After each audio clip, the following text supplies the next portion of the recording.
Full report. Traditional leaders withdraw support from Jacob Zuma's MKP. What happened? A number of influential traditional leadership groupings, Amakosi and royal houses, have publicly dissociated themselves from former President Jacob Zuma's Umkhonto we Sizwe Party (MKP).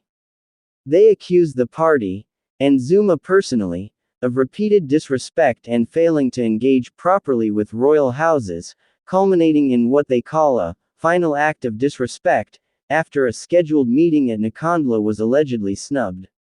Who left and why? Sources name several blocs, including a Transvaal Kingdom grouping that represents royal houses across Mpumalanga and Limpopo, as among those cutting ties. The leaders say the MKP's national leadership has shown persistent and deliberate undermining, disrespect and disregard for traditional authorities, and some Amakosi say they were turned away by police when attempting to meet at Nkandla. They demanded proper consultation and acknowledgement of customary authority, issues Zuma has raised publicly in the past as well.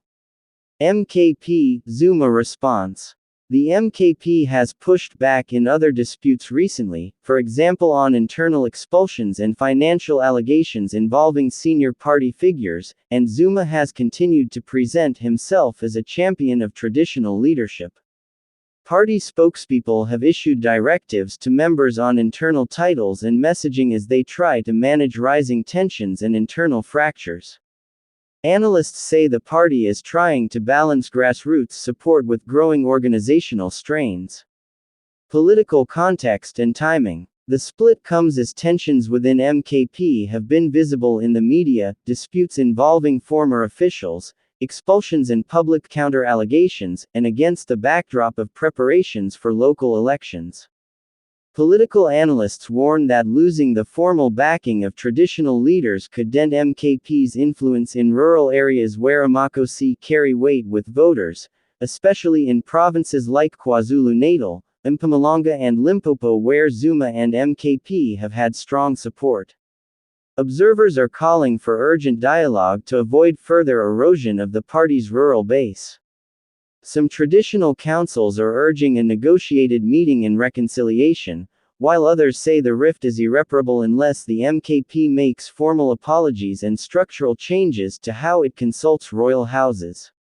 Political analysts say this could open space for rival parties to court traditional leaders ahead of local contests, and could complicate MKP's mobilization efforts in rural constituencies where traditional authority is influential.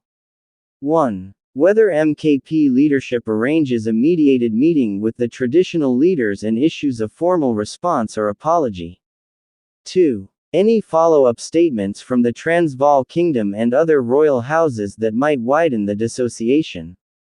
3. Shifts in local endorsements or ground-level campaigning in provinces where Amakosi influence voting patterns ahead of the 2026 cycle. Subscribe for more report.